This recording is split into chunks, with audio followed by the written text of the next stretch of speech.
Que esse vídeo aqui, o pessoal me mandou lá nos comentários do canal de cortes pra assistir, falando que dava uma briga boa. Fiquei curioso pra ver o que pega aqui. Então... Galera, Naruto é um dos animes mais populares da história. E mesmo hoje, que já fazem quase 11 anos que o mangá acabou, todo mundo ainda ouve falar sobre Narutinho. Só que talvez por ser um dos mangás mais populares de todos os tempos, Naruto acabou sendo um dos maiores alvos de mentiras, desinformação da internet pra caramba, fake news, seja por parte dos haters da obra, até dos próprios fãs que não conseguiram entender as mensagens simples que tem nessa obra. Nesse vídeo eu vou provar pra você, seja fã ou hater, que muita coisa que você tem ouvido sobre Naruto na internet nos últimos 11 anos são mentiras.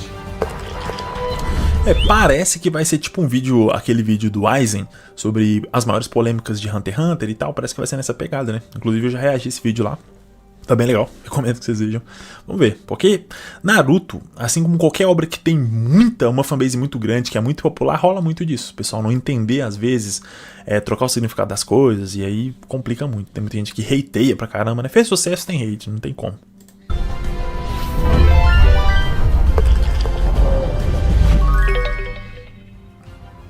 Trunks, Peter aqui. Bom, Naruto é um sucesso até hoje, cara.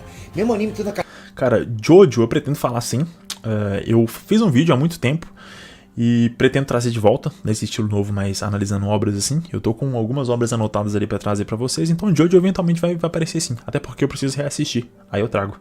Acabado em 2017, ainda tá em alta, hype, sempre que a gente fala em Naruto, tem muita procura na internet. Você olha os gráficos do Google, muita gente procurando Naruto. E ainda assim, depois de tanto tempo, ele ainda fica no topo. Naruto, One Piece, Demon Slayer, Pokémon, Black Clover. Black Clover também é um anime bacana pra falar, hein? Já vi tem muito tempo, os personagens são interessantes, as lutas são muito boas, gosto bastante. Hunter x Hunter tá ali, né? Não pode faltar. Nossa, Nanatsu no Taizai. Puta merda, Nanatsu no Taizai é foda, velho. Um dos animes mais decepcionantes que eu já vi na vida. Na moral. My Hero Academia eu também gostava no começo, depois desandou legal. Dandadan eu gostei bastante. Jujutsu é muito bom também. Inclusive tá saindo vídeo de Jujutsu no canal. Eu soltei ontem ou hoje um vídeo do Gojo.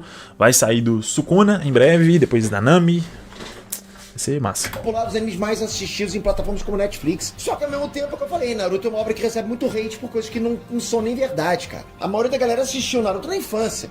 Então quando a galera vê um vídeo falando de furos de roteiro, né, furos de roteiro em Naruto, tipo, a galera já não lembra o suficiente da obra pra perceber que boa parte que o cara tá falando é besteira. Naquele vídeo lá, né, falando de furos de roteiro, enfim. E a gente vai agora admitir muitas dessas mentiras aqui, nesse... Rapaziada, só me fala uma questão aqui. O volume tá bom do vídeo? Tá tranquilo em relação à minha voz aqui? Ou tá muito baixo, muito alto? Mandem no chat aí pra eu ajustar aqui. Esse vídeo que é quase um documentário sobre a obra de Naruto. Tá muito embasado. Então, só, o objetivo aqui não é passar pano pra Naruto. Eu vou fazer algumas críticas também, mas o objetivo principal é fazer algumas justiças e mostrar que muita coisa que você acredita sobre a obra tá errada. Show. Acho que antes da gente falar de coisa complicada demais, entrar nos pormenores da obra, nos detalhes, bora falar de um negócio que devia ser bem simples, mas que acabou virando um baita elefante branco na sala. Qual é o tema principal de Naruto? Bom, pra gente começar a falar sobre Naruto, a gente primeiro precisa entender sobre o que é Naruto. E Naruto é uma grande história sobre trabalho duro. É isso que boa parte dos fãs de Naruto acreditam, que a história sobre Naruto seja como um todo, né? Uma história sobre trabalho duro vencer o dom natural. Mas a verdade nunca é essa. Naruto nunca foi uma história sobre trabalho duro vencer o dom natural. Isso é clássico. Nunca se propôs a levar a história pra esse lado. Naruto, na verdade, sempre foi uma história sobre quebrar o ciclo do ódio. Ou, para ser mais específico ainda, né, uma história sobre o ódio. Ponto, cara. Ao longo da história inteira, a gente vê vários exemplos como o ódio pode transformar... Aqui eu acho que só uma questão que dá pra gente falar é que não é que Naruto nunca foi sobre isso. Naruto trabalhou vários temas específicos em arcos diferentes. Se a gente pegar o Exame Chunin, aí sim. Aí a gente fala de trabalho duro versus dom natural. Lá um dos temas principais do Exame Chunin é esse. Mas não é o tema principal da obra. Até porque Naruto tem, tipo, 1000 episódios, tá ligado? Se a gente for considerar tudo, né?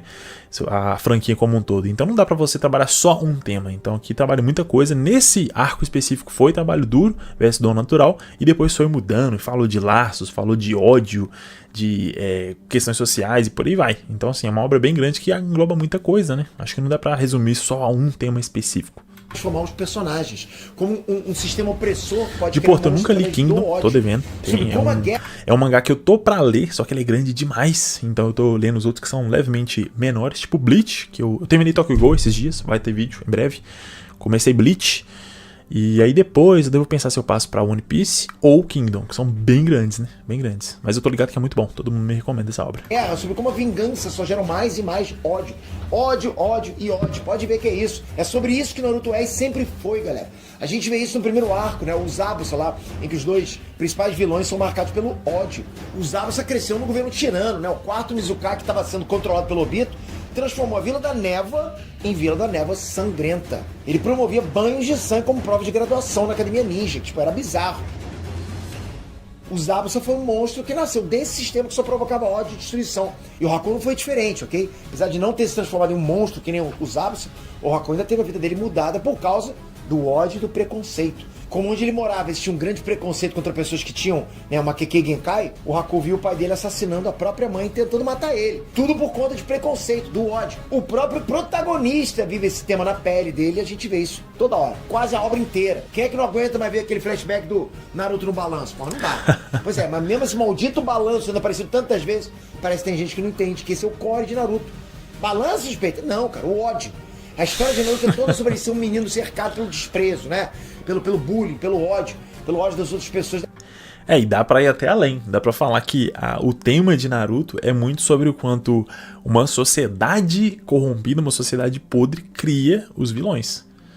E isso é uma coisa que rola, por exemplo, em Jujutsu, né? Em Jujutsu Kaisen. Que é meio que essa ideia. Uma sociedade podre, uma sociedade de pessoas egoístas, que são arrogantes, que não tem amor nenhum pelo outro, criam vilões que vão destruir, eventualmente trazer de volta e pagar na mesma moeda. Então, o Naruto como protagonista é meio que isso. É o cara que tá mostrando que não precisa ser assim. Mas, basicamente, a história dele é a história do Obito, que virou um vilão. É a história do Pain, né? Nagato. Então, assim, tudo que a gente vê em Naruto dos vilões é basicamente isso. Justificativas de por que eu sou mal. Eu faço o que eu faço porque o mundo foi cruel comigo. O mundo foi filha da puta. Alguém me tratou mal. Alguém me trouxe pra esse caminho. Por isso que eu faço isso. Então, realmente, fala muito sobre ódio. E o impacto disso nas pessoas, principalmente nas crianças, né? Da vila. E sobre ele querer ser Hokage, não porque ele quer ser o Bambambam, mas sim porque ele acha que ser Hokage é a forma que ele vai conseguir a admiração e o respeito das pessoas. Que ele nunca teve. Que ele vai sentir das outras pessoas alguma coisa que não seja o ódio. O Naruto tem dentro dele o ódio encarnado, né? A Raposa de 9 Caudas, o Kurama. E eventualmente ele precisa lidar com o ódio do Raposão também. E o Naruto precisa lidar com o próprio ódio dele. Que ele nutria, né, depois de ser vítima de tanto ódio. Ele acabou que gerou um próprio ódio interno. E esse tema tá na nossa cara desde o começo, desde o primeiro capítulo. O ódio sempre foi central em Naruto, né? Através de todos os grandes vilões, de todos os grandes arcos, através de toda a história do mundo ninja, que é um grande ciclo de ódio, que o Naruto quebra. Mas já vou chegar lá. Eu falei tanto de ódio que chega até tô ficando nervoso aqui, porque essa palavra, porra, ela causa ódio, né? Então vamos respirar e voltar pro papo do trabalho duro versus dom natural, né? A gente acredita que esse é o tema principal de Naruto, mas isso é uma grande confusão, galera. Só que na verdade isso é uma grande confusão graças a um personagem só. Rock Lee. Rock Lee era um personagem que não conseguia usar ninjutsu e nem genjutsu. Ele sempre se sentiu, né, um fracassado, digamos assim, né? Entre aspas, bem entre aspas. Só que pra compensar isso, o Lee se dedicou 200% no taijutsu, ao ponto de ele virar, porra, um monstro nessa área. É o máximo que pode atingir. O cara tinha 1001 maneiras de te quebrar na porrada. O que muita gente entende é que ele queria provar que, com o trabalho duro, ele conseguiria vencer aqueles que têm um dom natural. Que é o caso do Neji, do Sasuke, né? Que vem aí de genéticas abençoadas, digamos assim. Que ele conseguiria vencer aqueles que eram ditos gênios. A frase mais famosa dele é: o trabalho duro vence o talento natural. Agora provarei minha teoria. Que o trabalho duro derrota o talento natural. Só que esse é o tema do Rock Lee, não é o tema da obra de Naruto como um todo, galera. Naruto nunca se propôs a ser uma história sobre isso. Essa é a verdade interna do Rock Lee, que é uma mensagem muito legal, por sinal, né? Que inspira uma galera. Só que não é uma mensagem que a obra de Naruto dá o foco principal, né? Como eu já provei pra vocês. Uma obra pode transmitir várias lições e várias mensagens através dos personagens. Exatamente. Os personagens diferentes. Por exemplo, com Asuma... O foda é que o Rock Lee foi meio que um dos protagonistas do Exame Chunin inteiro e recebeu o momento de maior destaque, que foi a luta contra o Gaara. Então o tema dele acabou virando o tema do arco. E por ser um dos melhores arcos da obra inteira, o pessoal associa, né? Então acho que é normal isso acontecer. E não é um tema ruim não, é um tema muito bom na verdade. Tanto que o Maitogai passa por aí também.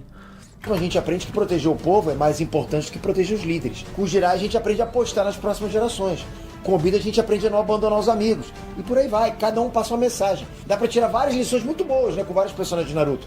Mas não quer dizer que essas mensagens sejam o tema principal da obra. E é claro que esse lance de trabalho duro versus talento não é a mensagem principal, né, porra? Que o Rock Lee perde a principal luta dele contra o Gaara. O momento que a gente tá mais conectado ao Rock Lee é o momento da luta contra o Gaara, em que a gente finalmente, né, entra na cabeça do Lee e entende o passado dele. A gente entende o sonho dele, a gente vê ele se esforçando pra caramba. Então se o Naruto fosse uma história sobre trabalho duro versus talento, o Lee deveria ter vencido aquela luta. Porque numa história, galera, quando dois personagens têm sempre uma mensagem ali, é sempre um combate de ideias. A decisão de um autor de fazer com que o personagem tal vença é a confirmação da mensagem que ele quer passar com essa luta. E o Rock ele perdeu. Por quê? Porque, de novo, esse não é o tema principal de Naruto. É, que mais ou menos, né? Porque dá pra usar a derrota do personagem, do protagonista do arco, que nesse caso poderia ser visto como Rock Lee, pra passar uma mensagem também, que era justamente essa questão de que o esforço desmedido, sem estratégia, sem muita consciência, pode levar a um fim horrível, né? Que foi o caso do Rock Lee. Então não necessariamente o cara que vence é o cara que tá certo. Tipo, né? Falando de mensagem narrativa, assim. Acho que não necessariamente isso é verdade. Mas sabe quem vence o Gaara depois? O Naruto.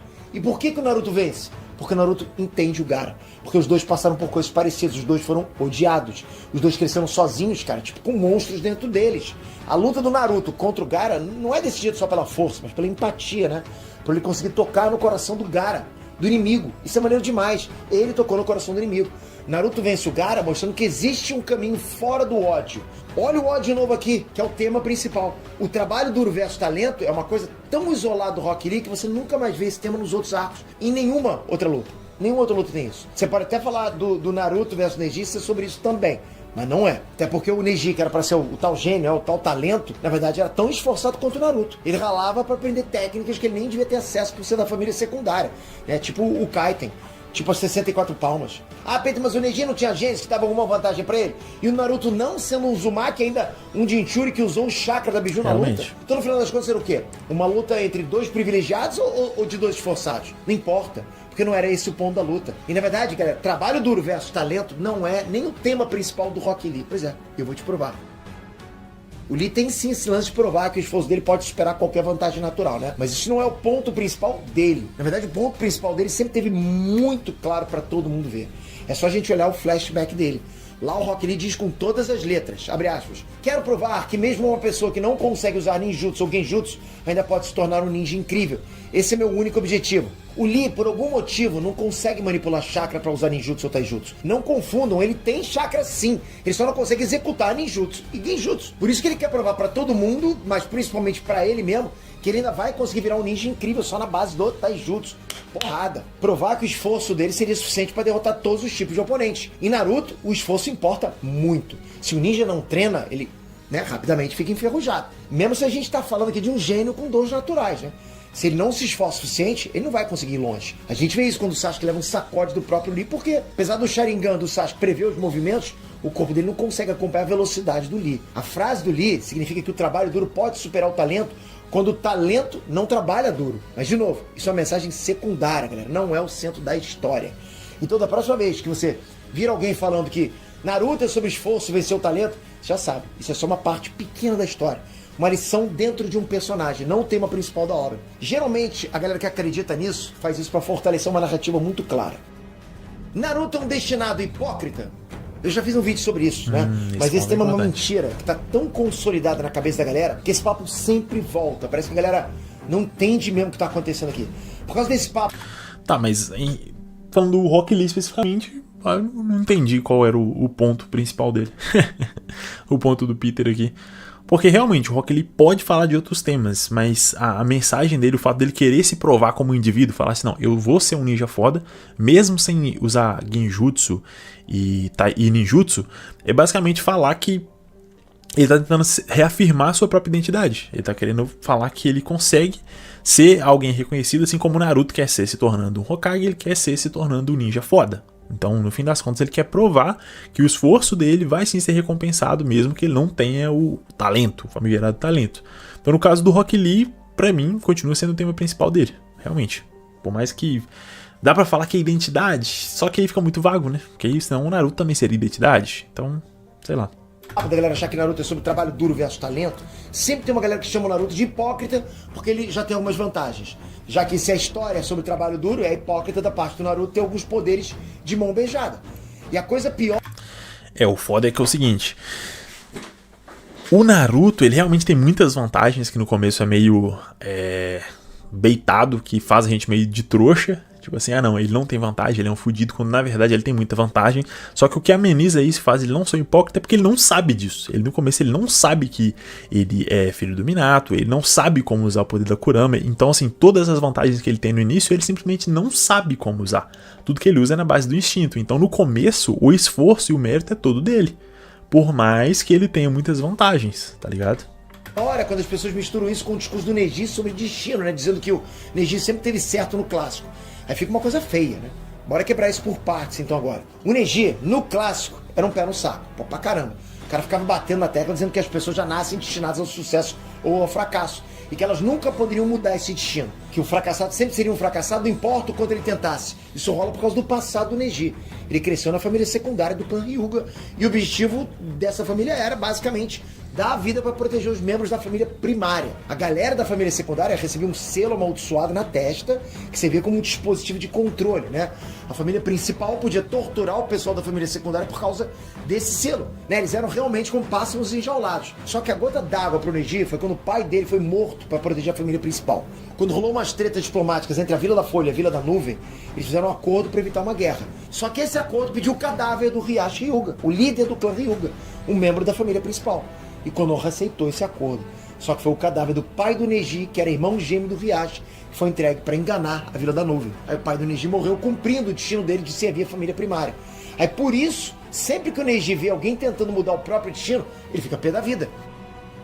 Então, galera, o Neji tinha essa ideia de destino que nunca poderia ser mudado. Só que o Naruto foi lá e desceu o cacete no Neji e mandou ele calar a boca.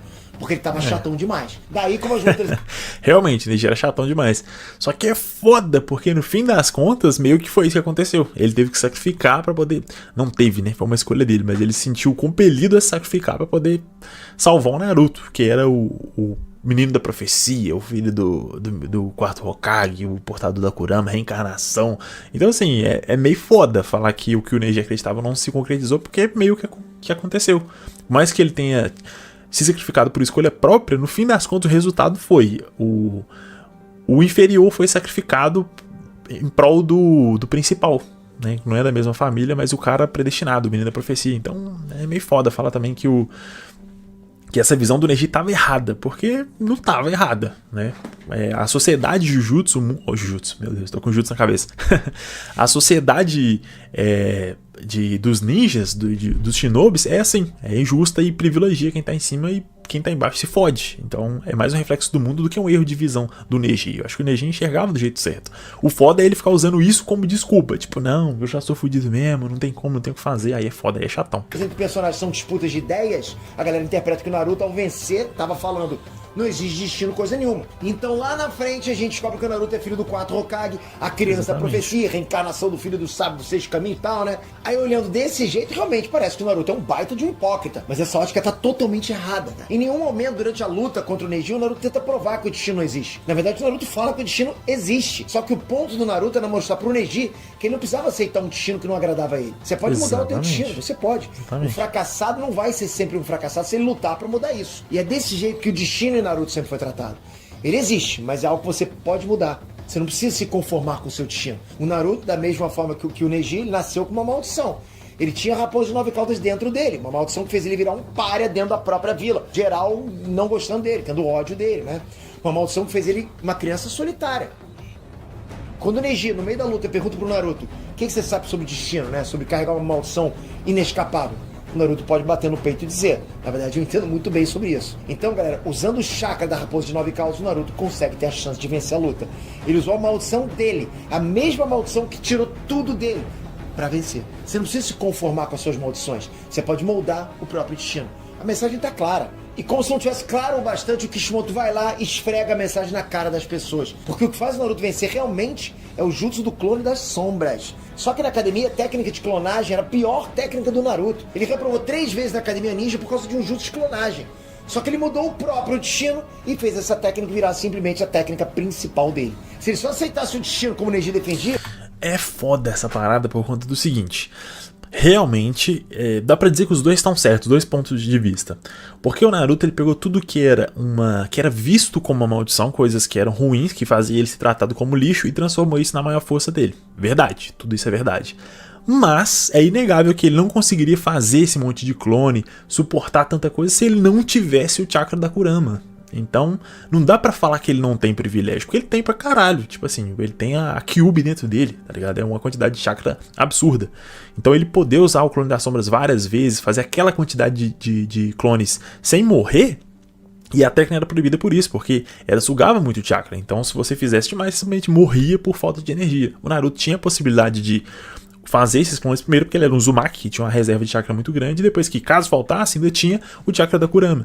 Então sim, o Naruto tem mérito de ter pegado uma coisa que era uma desgraça na vida dele, uma tragédia, e feito ser o principal poder dele. A principal característica, transformado isso em força. Mas falar que ele não teve vantagem também é foda, é forçar. Então dá pra dizer que os dois estão certo. O Naruto, em pegar o que era uma maldição e transformar em uma bênção, e o Neji falar que, pô, velho, você tá cheio de privilégio aí, que você tá conversando fiado. E é meio que isso mesmo. Ele não teria conseguido amassar o queijo do Neji ali. Entende? Ele mudou o próprio destino dele usando uma técnica que ninguém falava que não servia pra nada. Percebe? Se ele seguisse o destino, ele não usaria nem essa técnica. E o que o Neji descobriu depois da luta contra o Naruto muda absolutamente tudo. Diferente do que o Neji imaginava, o pai dele, o Hisashi Hyuga, não foi simplesmente colocado pra morrer no lugar do irmão dele, né, o Hiashi. Não foi uma questão de mais um membro da família secundária cumprindo o destino de proteger a família principal. Na verdade, o que o Neji descobriu é que o Hisashi escolheu se sacrificar, mas não pela família principal. Ele escolheu se sacrificar pelo irmão dele. O Hisashi escolheu como iria morrer. Pode até parecer irônico, né? Porque ele morreu meio que cumprindo o destino dele, né? De morrer pela família principal. Mas não foi isso que rolou.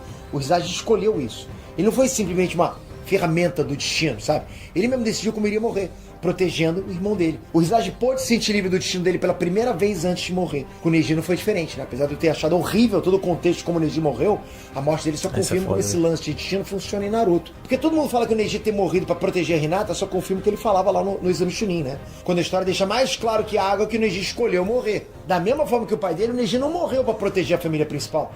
O Neji morreu protegendo uma pessoa importante pra ele, a Hinata. Da mesma forma que o pai dele, o Neji escolheu como iria morrer. Ele mudou o próprio destino. Na real, protegendo o Naruto, né?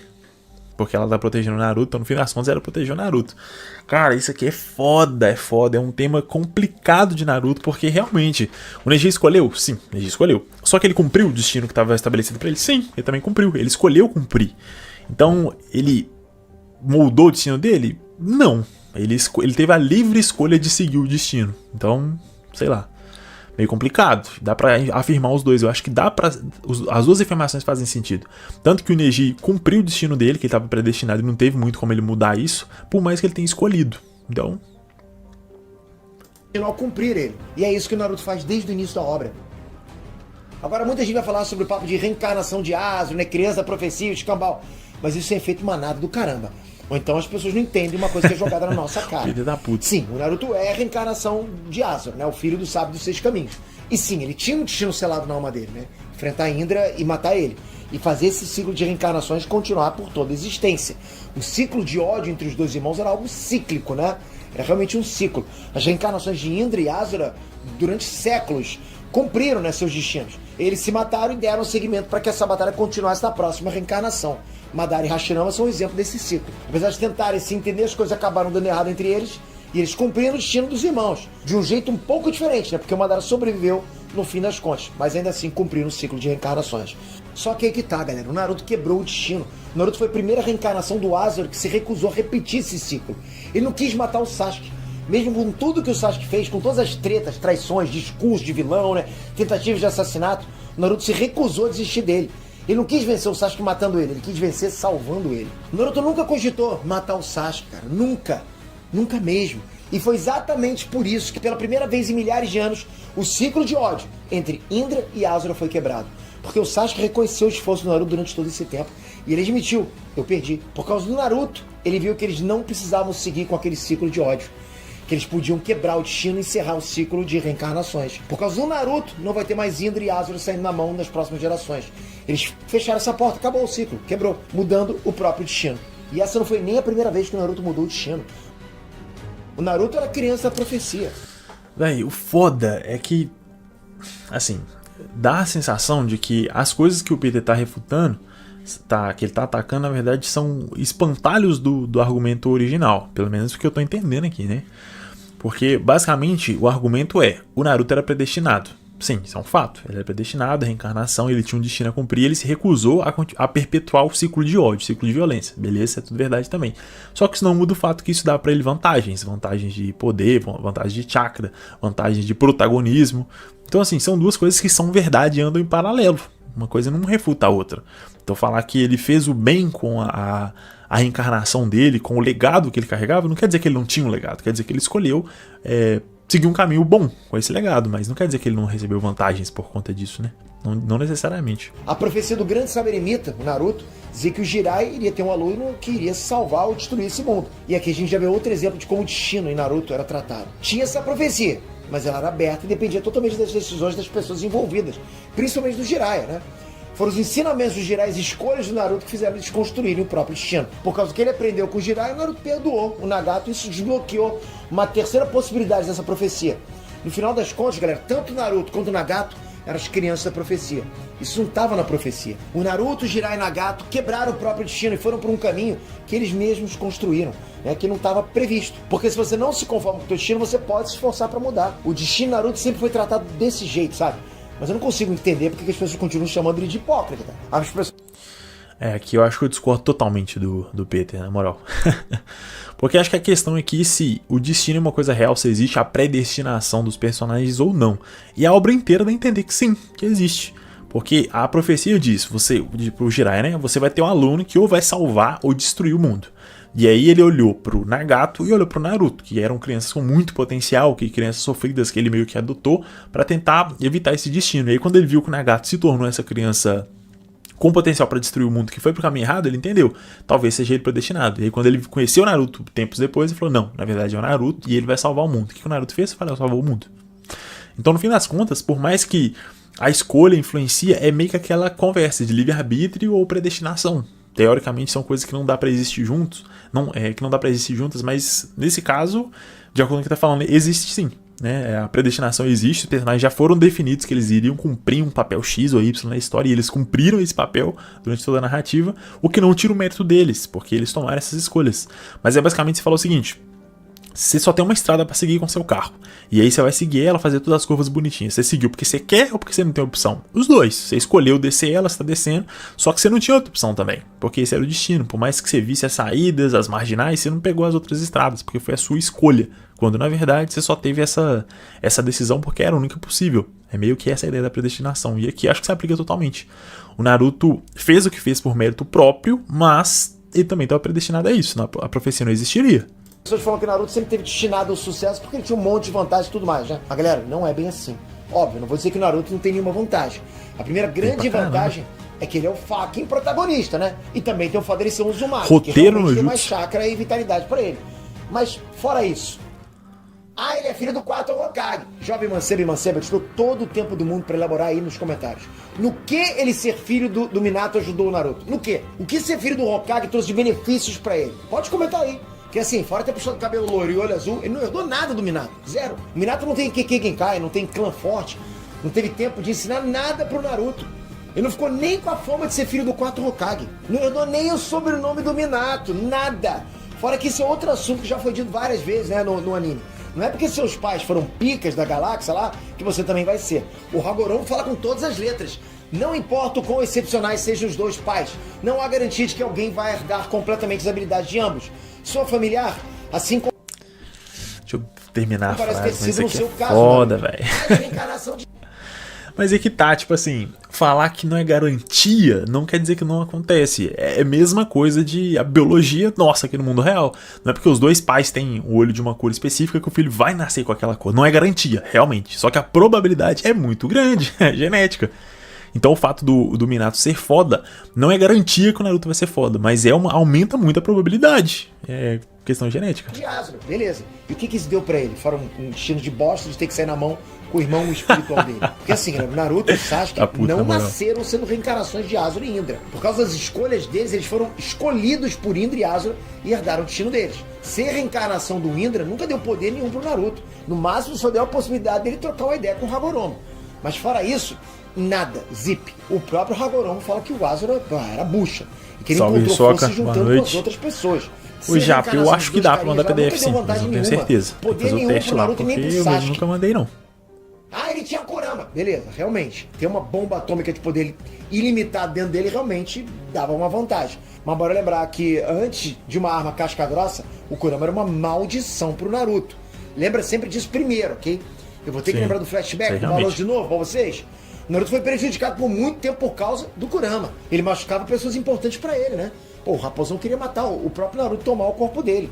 A galera fala que o Naruto tem as coisas de mão beijada, né? Bom, bora lembrar que pra acessar conscientemente o poder do Kurama, o Naruto teve que ser jogado de um penhasco. Vamos lembrar disso? E bora lembrar que pra pegar parte do poder do Kurama, o Naruto teve que literalmente sair na mão com ele. E que pra virar brother do Kurama foram quase 600 capítulos mostrando que ele não iria se entregar ao ódio. Cara, isso aqui realmente, o Naruto tem mérito pra caramba nisso aqui. Porque no começo a Kurama era muito mais um inimigo do Naruto do que um amigo. Só que o foda é que, vamos pensar do ponto de vista de resultado de batalha. Se, assim como aconteceu contra o Orochimaru, caso o Naruto perca o controle numa batalha e deixa escapar o chakra da Kyuubi até ele perder o controle realmente e ser tomado, aquele modo 4 caudas, ele vai vencer a luta. Por mais que depois ele possa ser consumido por aquele ódio, se tornar Kurama e até morrer no processo, ele venceu a luta. Então, pensando do ponto de vista de batalha, a Kurama é sim uma vantagem. Porque caso ele seja derrotado, o chakra dele acabe, o chakra dela entra em ação. Então, é uma vantagem que pode ser negativa para ele, mas do ponto de vista da luta, pontualmente, é uma vantagem. O que não tira o mérito dele, de ter feito amizade com a Kurama e tal. E aí sim ela vira uma vantagem absurda. Isso aí acho que é indiscutível. Definitivamente, cara, não foi de mão beijada e não foi graças ao Kurama que ele conquistou tudo. Então não, o Neji não estava certo lá nos exames Chunin. O Naruto tinha tudo para se tornar um perdedor, mas ele não se conformava com esse destino. A última coisa que você pode chamar o Naruto é de hipócrita.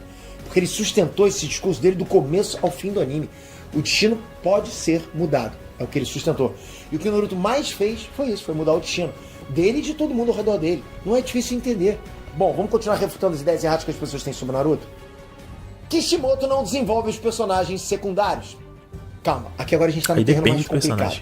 Mas é uma coisa que a gente precisa conversar. De leve. Bom, existe esse ditado popular desde sempre, né? Em Naruto, os personagens secundários não serem desenvolvidos. A galera fala muito isso. E eu tenho 2 pontos sobre isso. Vamos lá. Bom, eu acho que é meio injusto afirmar isso de que o Kishimoto não desenvolve os personagens secundários. Principalmente porque eu sinto que a galera que diz isso pensa que os personagens secundários de Naruto são só Neji, Rock Lee, sei lá, Kiba, Shino, essa galera, né?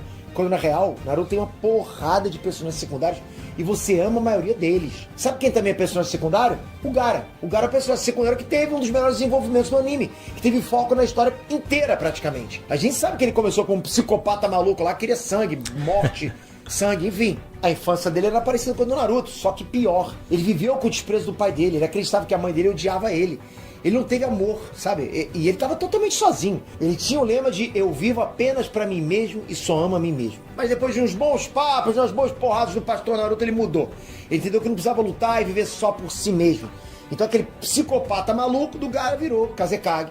Um Kazekage amoroso que viveu e lutou pelo povo dele. Que morreu pra proteger o povo dele. E que no fim foi respeitado e amado pelo povo dele. E foi respeitado pelo mundo inteiro. E como se não bastasse, graças ao EDTC, ele ainda teve a chance de se reencontrar com o pai dele e descobrir que ele sempre foi amado. A mãe dele sempre amou ele e ela sempre esteve protegendo ele através da areia. O cara que viveu sozinho durante a infância estava sempre sendo protegido pela mãe dele. Pô, vai me dizer que o arco do personagem dele não foi bem desenvolvido pra caramba. Mas óbvio, o Gaara não é o único. A gente tem o Shikamaru também, que é outro personagem secundário que recebeu bastante. Eu acho que ele vai citar os que tem, que são as exceções à regra, e o restante não. Mas depois eu comento isso melhor. Vamos deixar aqui. Desenvolvimento. Começou sendo só um preguiçoso que não queria ter responsabilidade nenhuma, até fingir que estava sob efeito de genjutsu para não ter que trabalhar, né? Só que ele foi promovido para Chunin e o tempo chama. A primeira missão dele, qual era? Lembra? Liderar um time de geninhos para resgatar o Sasuke, que tinha sido supostamente sequestrado pelo Orochimaru. No fim das contas, a missão falhou e todo mundo do time dele quase morreu. Exceto ele mesmo, né? Menos ele. E aí ele sentiu o peso da responsabilidade e prometeu que não iria mais falhar em missão nenhuma. Fora todo o arco dele de vingar o Asuma e derrotar o Hidan. Sabe quem mais é personagem secundário de Naruto? O fucking Itachi Uchiha, cara. Um dos personagens que mais recebem destaque na obra. Eu só não digo que ele foi o personagem mais completo de Naruto, porque existe o Obito Uchiha, se bem que o personagem mais bem desenvolvido pelo Kishimoto.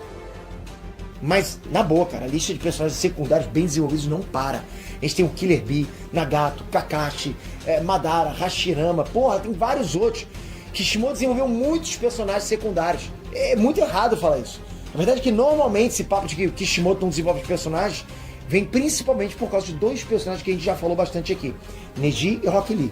Porque os dois realmente somem no Shippuden. Mas a real é que esses dois... Cara, eu acho que aqui o grande problema é o seguinte.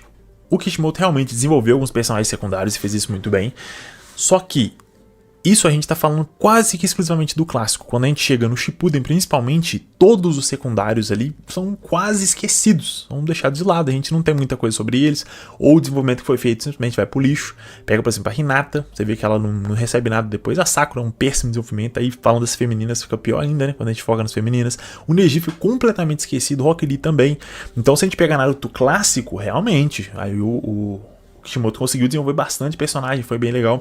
Só que quando você vai pro Shippuden, nossa senhora, aí vira uma loucura completa.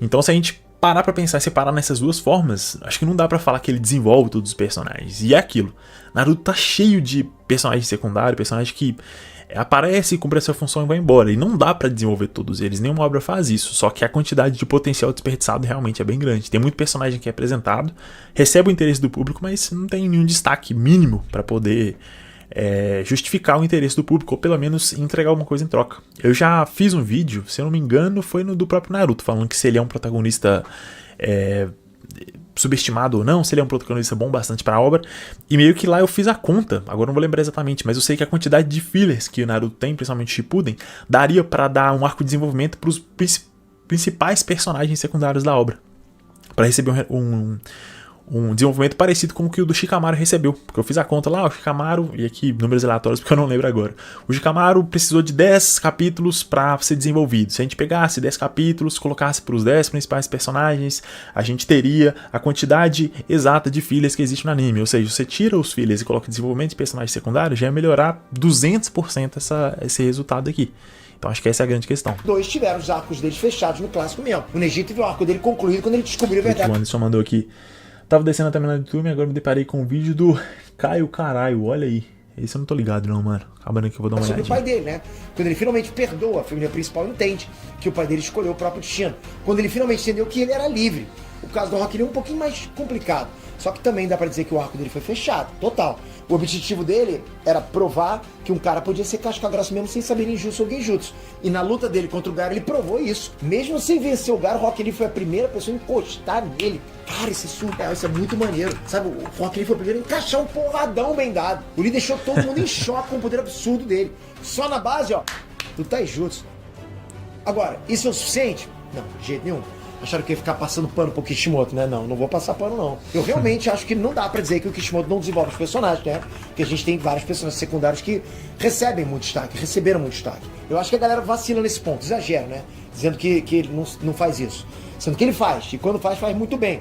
E no fim a história é sobre Naruto e Sasuke. Eles são os protagonistas, são muito bem desenvolvidos. O Sasuke até mais que o Naruto, na minha opinião. Mas ainda assim, porra, imperdoável o que o Kishimoto fez com alguns personagens dele. Nesse vídeo, galera, eu tô aqui pra desmentir as mentiras sobre Naruto. E a galera, quando quer defender a obra, acaba soltando a fake news de que o Kishimoto é perfeito, que nunca errou com os secundários dele. Aí não dá, né? Vamos defendendo o que é certo e criticando o que tem que ser criticado. Eu acho que todo mundo concorda que o Kishimoto tem um pequeno problema em abandonar os personagens. Mesmo no caso do Neji, que eu realmente acredito que teve o arco dele encerrado no clássico, ainda faltaram momentos no Shippuden. O caso do Rock Lee é pior ainda, porque se o arco dele foi encerrado na própria luta contra o Gaara, eu acho uma finalização, digamos, entre aspas, fraca pro personagem. Ele teve momentos legais com o Gaara naquele momento lá que ele precisava escolher se ia fazer a cirurgia. Foi legal ver que a cirurgia foi um sucesso e queria poder voltar a ser um ninja, né? Mas tudo isso pra quê? Depois ele saiu na mão com o Kimimaro, mas no fim das contas teve que ser salvo pelo Gaara. Eu achei irado, mas o que isso faz pro desenvolvimento do Lee? Um personagem ter um arco completo não significa que ele não precisa mais aparecer na história. Principalmente quando existe uma promessa que a gente vai ver mais desses personagens. Foi o que aconteceu com os Genin de Konoha. Óbvio que eu não tô falando de criar arcos inteiros dos personagens. Eu tô falando do vídeo que você me indicou aqui antes. A história ainda é sobre Naruto e Sasuke, ok? Vamos sempre lembrar disso. Tem no canal desse mano que você indicou. Kibo da Tenten, porra, não dá. Mas criar momentos dentro dos arcos que possam dar algum desenvolvimento pra esses personagens também faz sentido. O Shikamaru é um exemplo de personagem que ganhou um arco inteiro pra ele no Shippuden, né? Um arco que ele vingou a morte do Asuma. Pô, foi bacana pra caramba pra gente ver aquilo. Esse arco ajudou a finalizar o desenvolvimento que tava rolando lá com ele. Isso aí que é foda. Foi bacana isso. Eita, cliquei errado. Isso aí que é foda. Você pega o arco do Shikamaru, é muito bom, você tem uma conclusão. Só que aí todo o restante dos secundários simplesmente não foram desenvolvidos. Eu acho que esse é o argumento. Então, não dá pra dizer que não tem desenvolvimento de personagem secundário em Naruto. Porque tem. Só que não dá pra dizer que não, o Kishimoto realmente desenvolve todo mundo, ou pelo menos desenvolve bem a maioria deles. Não é verdade. Você consegue pegar lá 5, 6 ali que ele desenvolveu bem dos secundários, mas de resto, ainda mais se for no Shippuden, nossa, esquece. Não precisava disso pra gente, certo alívio pra gente. Com o Shoji rolou outra coisa. Eu acho que ele teve um arco... Anderson, realmente, o título desse vídeo aqui me quebrou, porque eu entrei no canal, fui lá, mais recente, e viu, eu falei, velho, nem fudendo, os caras meteu essa. E eu não conheço o canal desse mano não, mas eu vou dar uma olhada aqui. Esse vídeo aí, tô até vendo. Puta merda. Curto que foi fechado lá no clássico, né? Que era focado basicamente na amizade dele com o Shikamaru e na determinação dele. Mas na guerra, o Shoji luta contra o Asuma, que desenvolveu outra parte dele. O lado mais sentimental dele. Foi curto, né? Durou poucos capítulos lá. Mas deu um foco bacana no Shoji. Dava pra ter feito isso com outros personagens, porra. Dava. A guerra era o cenário perfeito pra isso. Principalmente porque lá tinham os Atenseis que podiam criar momentos interessantes entre duas pessoas que não queriam lutar uma com a outra.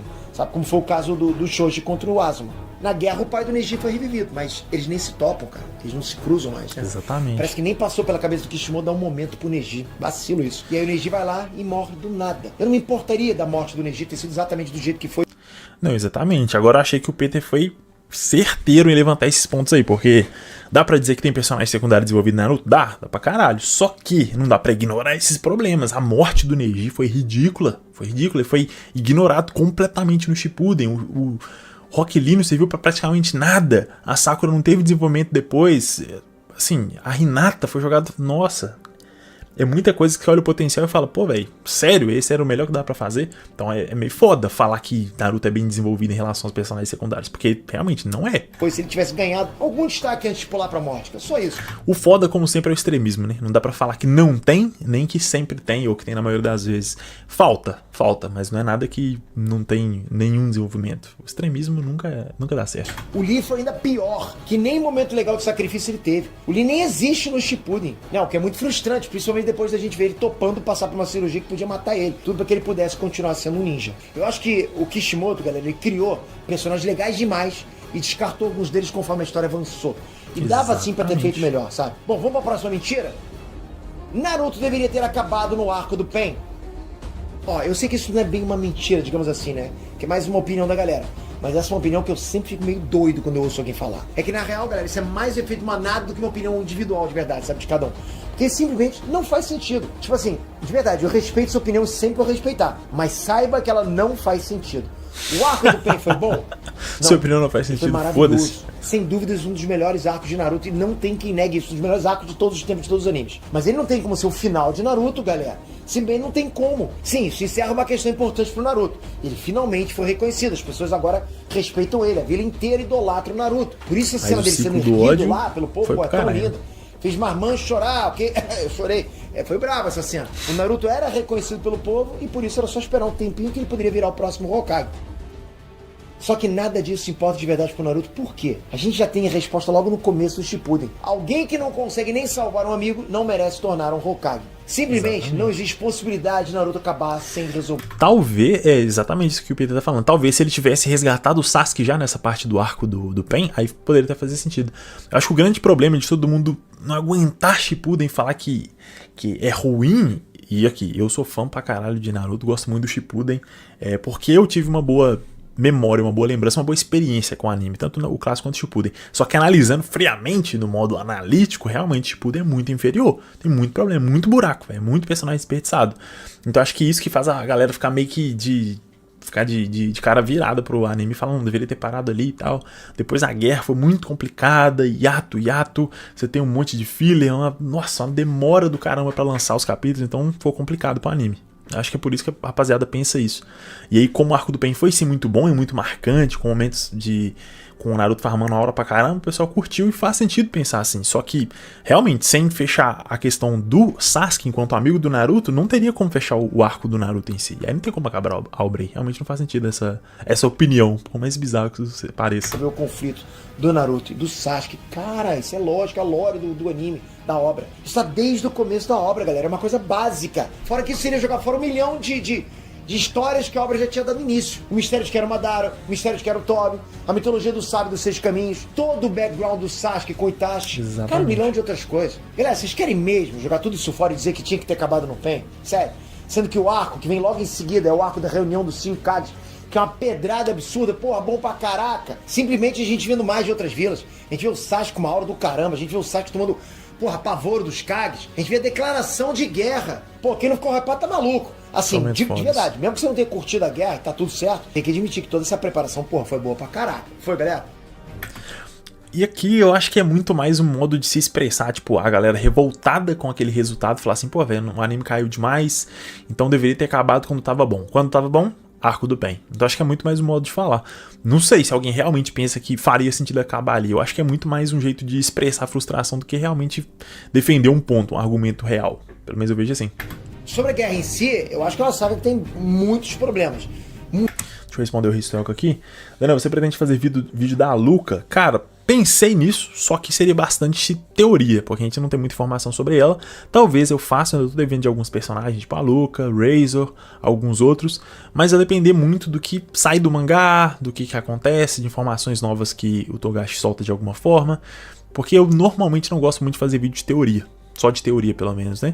Eu gosto de trazer alguma coisa mais concreto, nem que seja do databook, qualquer coisinha assim. Mas, como eu sempre falo, se vocês quiserem muito um vídeo de um personagem específico ou de uma teoria específica, dá pra trazer também. Muitos, de verdade. Mas a galera fala como se a saga fosse só tipo um monte de erros e furos de roteiro. Quando na verdade alguns dos melhores momentos da obra inteira estão nesse arco. Tem gente que fala mal do Edo Tensei, né? Dizem que é um jutsu que trouxe os mortos de volta pra nada. E sei lá o que, né? E o mais engraçado é que normalmente é fã de One Piece que fala isso. Cara, eu amo One Piece, mas quando eu Oda fazendo uma morte falsa lá pra um personagem que claramente devia ter morrido, aí o pessoal passa pano. Fala que o Oda é gênio. Mas quando eu quis Kishimoto usando uma técnica que já tinha sido estabelecida lá no clássico, lembro direitinho, aí fala que isso é algo que arruinou a obra. Eu acho sim que dava pra ter usado melhor o Edo Tensei. É, assim, mas vamos combinar, o Edo Tensei na guerra foi muito mal usado. Nossa, começaram a trazer um monte de personagem do nada, sem pé nem cabeça, não foram usados, e o próprio Peter deu um exemplo aqui agora, que foi o pai do Neji, Caralho, esqueci o nome do maluco. O fato é que trouxeram vários personagens e simplesmente não souberam o que fazer com eles. Então assim, a técnica é ruim? Não, não é ruim, mas como ela foi usada na guerra, realmente, é que nem o Sharingan. O Sharingan não é um poder ruim, é uma coisa boa, só que ele foi se perdendo completamente ao longo da obra, a ponto de virar uma briga de Megazord, virou Mecha da Naruto por conta do Susanoo e tal, que nem faz tanto sentido assim. Então é um poder que é bom, é intenção boa, só que tem uma intenção boa, só que o uso no fim, principalmente nesse período da guerra, foi, nossa, descambou completamente. Dá pra fazer, pô, né, muito mais momentos interessantes. Tipo, o pai do Neji é revivido e ninguém pensou em fazer um momento entre eles. Pô, na boa, podiam ter feito isso. Realmente teve muito vacilo e coisa ruim na guerra, teve sim. Mas o Edo Tensei trouxe vários momentos essenciais. Tipo o acerto de contas entre o Sasuke e o Itachi, tava faltando isso. Tipo o Gaara resolvendo as coisas com o pai dele. O Asuma vendo o time dele com ninjas, casca grossa. Nossa, cara, que maneiro aquilo. Inclusive tem quem use o Asuma pra provar um ponto, né? Porque a última fala dele antes de ser selado no Edo Tensei foi: eu não tenho mais nada a dizer pra vocês. Como se isso provasse que não tinha objetivo em trazer a galera de volta. Foi tudo encheção de linguiça. Mas interpretar isso é loucura. Porque esse momento do Asuma era pra mostrar que ele viu os alunos dele se transformando no que ele sempre quis ver. Tipo, minha missão cresceram, tá cumprida. Né? Quando o Asuma morreu, ele deu um conselho pra Ino, pro Shikamaru e pro Shoji. Ele falou pra Ino tomar conta dos meninos. E ele viu ela fazendo isso na luta final no Edo Tensei. Ele fala que o Shikamaru poderia ser o Hokage, mas sabia que ele não ia querer, né? Só que ele não vê o Shikamaru numa posição de liderança ali na guerra. Ele fala pro Shoji que ele precisa ser mais confiante, que ele precisa perder alguns quilos lá e que ele poderia ser um ninja extremamente poderoso, um dos mais fortes. E ele vê o Shoji conseguindo tudo isso na luta final. Por isso que ele diz que não tem mais nada a dizer pra eles. Galera, pode ficar até arrepiado, é maneiro demais, é emocionante demais. Ele diz, não precisa mais dizer nada além disso. Porque é diferente quando ele morreu, ele não precisava mais dar lições pro time dele. Isso aí realmente, esse é o pessoal forçou. Esse argumento eu nunca vi, não, mas realmente o que o Asuma fala aqui é basicamente isso mesmo. Ele fala assim: meu papel tá cumprido. É a visão de um tutor, um professor, quase um pai ali pra eles. Fala assim: não, meu papel de guiar vocês até vocês se tornarem ninjas, se tornarem adultos independentes, tá cumprido. Então não precisa ensinar mais nada, vocês já conseguem se virar sozinhos. O que é muito foda, narrativamente falando. Estavam completos, acabou. E o Asuma pode voltar pro além sabendo disso. Você pode dizer que não curtiu a guerra, que sim, teve muitos problemas, beleza. Eu tenho muitas, mas muitas críticas à guerra. Todo o lance da Kaguya, né? O fim do Madara, muitas decisões do Kishimoto no meio da guerra não ficaram boas. Era a chance de desenvolver mais personagens secundários e não usou isso, e foi péssimo. Mas dizer que devia ter acabado no PEN, com tanta história pra contar ainda, isso não faz sentido, né? Fora que o fim mesmo de Naruto, que é a luta contra o Sasuke, pra mim, é excelente. Encerra perfeitamente o ciclo e conclui as coisas do jeito certo, sabe? Com tudo resolvido.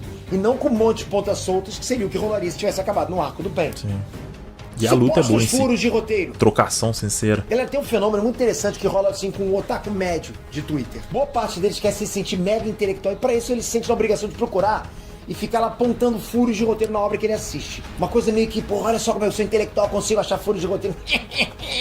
E tipo, tudo bem, você assistiu uma parada lá e acaba identificando um furo de roteiro. Acontece mesmo. Eu já identifiquei também, pô, me senti intelectual, normal, acontece também. Mas tem gente que assiste procurando furo de roteiro.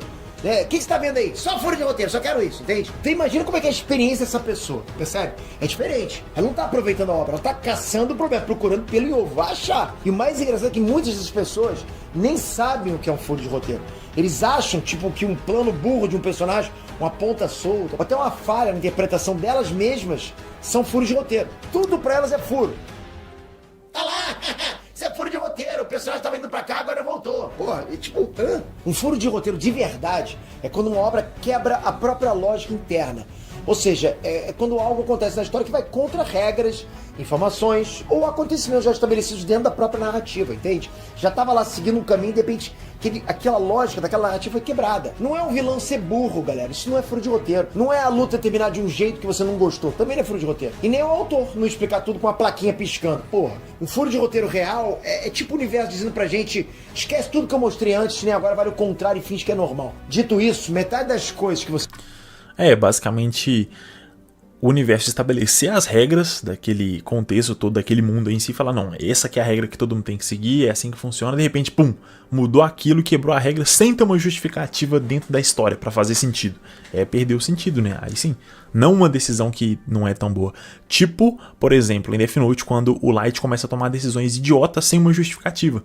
E isso pode ser visto como furo de roteiro, porque ele é um cara declaradamente inteligente, analítico, mas quando ele começa a tomar decisões burras sem uma justificativa, e aí, por exemplo, dá pra falar assim, não, ele tava se sentindo pressionado, emocionalmente ele ficou instável e por isso ele tomou decisões mais precipitadas e acabou errando. Beleza, isso não é um furo. Faz sentido, tá explicado lá dentro, tem um porquê ele ter se tornado burro, ou ter agido de forma burra. Só que se do nada ele passa a agir só por conveniência do roteiro, aí sim é um furo. Mesma coisa pra Naruto. Vocês veem na internet, da galera falando de furos de roteiro em Naruto, são só faltas de interpretação ou falha em entender o que é um furo de roteiro. Você quer exemplos? Vamos lá. Como o Sasuke conseguiu invocar Falcão? Esse aqui é um exemplo clássico de coisa que a galera jura que é furo, mas só mostra que a pessoa não sabe o que é um furo de roteiro. Na luta contra o Danzo, o Sasuke aparece invocando um Falcão, o Garuda. Mas isso foi bem de repente, né? Já que até aquele momento a gente só vinha invocando cobra. Foi absolutamente do nada. E eu queria explicação pra isso? Sim. O foda é que Dragon Ball perdeu completamente a estribeira em Power Scaling, né? Então você pegar qualquer personagem de Dragon Ball e botar no verso de Naruto, realmente fica foda, porque os caras têm tanta transformação, tanta parada bizarra, modo Deus, instinto superior, cabelo azul, cabelo preto, cabelo roxo, cabelo amarelo, e é foda, realmente. Que nem botar o Saitama aqui, tá ligado? É um furo? Absolutamente não. Não. Dá pra entender muito fácil que o Sasuke conseguiu um contrato com Falcões em algum momento depois da luta contra Itachi. É no máximo uma ponta solta, mas não um furo de roteiro. Naruto repetiu de ano? Essa é clássica. A galera fala que é um erro. O Naruto é a mesma idade dos outros colegas dele, sendo que foi dito que ele falhou no teste de graduação da Academia Ninja 3 vezes. Isso é uma coisa que todo mundo fala na internet geral, mas nunca é dito que o Naruto repetiu de ano. Só é dito que ele teve que refazer o teste 3 vezes. Ele refez o teste 3 vezes no mesmo ano. Só isso. Hã? O que tem? Kakashi não tem 1000 jutsus. Ele só não mostrou. Isso não é furo. Próximo. Como o Hashirama Simples, morreu? Direto. Isso é um mistério e eu também queria saber. Mas não é um furo. Sim. O plano do Madara não fazia sentido. Plano de vilão ser burro não é furo de roteiro, galera. O que importa é ele ter lógica dentro da lógica do universo, entende? Exatamente. E o plano do Madara fez sentido dentro do universo de Naruto. O que você pode dizer é que o plano dele precisava de muitas variáveis pra dar certo. Porque é verdade, tá certo. Era um plano Ele ruim, também deixou várias mas não coisas era um furo. encaminhadas pra irem de acordo com o que ele queria. O renegando Nagato, o selo no coração do Obito, a existência do Zetsu Negro, né, que ele achava que era a vontade dele. Não é um furo. Eu abri essa sessão pra mostrar que muita coisa que você vê em fóruns, geralmente com o título Os 10 maiores furos de Naruto, na verdade não são furos. A maioria são no máximo pontas soltas ou falta de interpretação da galera. Não, eu não acho que Naruto seja uma obra perfeita, né? Com certeza não acho, longe disso. O Naruto tem sim coisas que a gente pode considerar furos, e eu posso até fazer um vídeo sobre isso se vocês quiserem. Eu já fiz alguns aqui, posso até fazer mais, que tem furo. Mas como eu falei, o objetivo desse vídeo não é passar pano pra Naruto. É dar uma lavada num monte de fake news aí que espalharam sobre a obra por tantos anos, desde que ela acabou em 2014. O que eu acho engraçado é que Naruto é uma obra óbvia que é bem direto ao ponto, sabe? Ela não deixa tanta coisa nas entrelinhas, como Bleach, por exemplo. Bleach tem, tem subtexto demais, né? Tem muitos detalhes lá que você não vai conseguir pegar de primeira. Até hoje muita gente acha esquisito, né, o Ichigo ser Shinigami, rola e Quinch, sendo que isso já está estabelecido de um jeito bem sutil desde o primeiro capítulo. Será que rola um refutando mentiras de Bleach, hein? Comentei que eu faço. Mas o ponto é, Naruto é bem mais explícito e mesmo assim a galera não entende umas coisas básicas. Por isso a minha teoria é de que tudo isso é um grande efeito manada. Alguém falou essas coisas uma vez, soou muito inteligente e até hoje a galera repete essas coisas. Só que a galera não foi reler o mangá pra saber se aquilo é verdade ou não. Enfim, galera, essas foram as principais mentiras que as pessoas espalham sobre Naruto. Da hora. Mas tem mais. Valeu a parte 2, esse vídeo já foi grande o suficiente. Eu nem sei, que eu fiquei falando sem parar. A maioria dos argumentos dele faz muito sentido, só que são, principalmente a primeira metade do vídeo, eu reparei que é mais interpretativo, que dá pra entender que os dois lados estão certos, dependendo do ponto de vista. Mas, no geral, faz muito sentido. Principalmente esse finalzinho aqui, em relação a furo de roteiro, faz muito sentido. O Peter, né, o cara tem o domínio de Naruto.